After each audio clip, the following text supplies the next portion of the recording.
Hello, welcome to taste is your priority.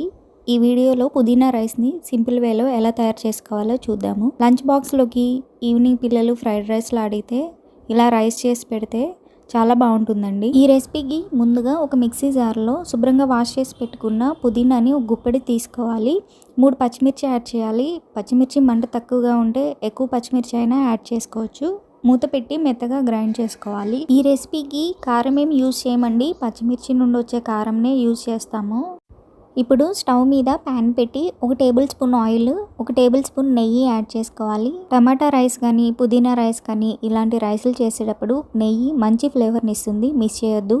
ఇందులోకి 1 tea spoon తాలింపు గింజలు, 1 ఎండుమిరపకాయ, సన్నగా నిలువుగా కట్ చేసుకున్న 1 మీడియం ఆనియన్, 1 రెమ్మ కరివేపాకు వేసి ఉల్లిపాయ ఎర్రగా అయ్యేంత వరకు ఫ్రై చేసుకోవాలి. ఇందులోకి 1/2 టీ స్పూన్ అల్లం వెల్లుల్లి పేస్ట్ వేసి పచ్చివాసన పోయేంత వరకు ఫ్రై చేసుకోవాలి. ఇప్పుడు ఇందులోకి మనం రెడీ చేసి పెట్టుకున్న పుదీనా పేస్ట్ని, అలానే కొన్ని పుదీనా ఆకుల్ని వేసి ఆయిల్లో పుదీనా పేస్ట్ని పచ్చివాసన పోయేంత వరకు ఫ్రై చేసుకోవాలి. ఇప్పుడు ఇందులోకి 1/2 టీ స్పూన్ పసుపు, రుచికి సరిపడా సాల్ట్ని వేసి కలుపుకోవాలి. పసుపు ఉప్పు వేసి కలిపిన తర్వాత పుదీనా నుంచి పచ్చివాసన రాకూడదండి. ఆ స్టేజ్కి వస్తే పుదీనా బాగా ఫ్రై అయినట్టు. ఇందులోకి 1/2 teaspoon garam masala add చేసుకోవాలి.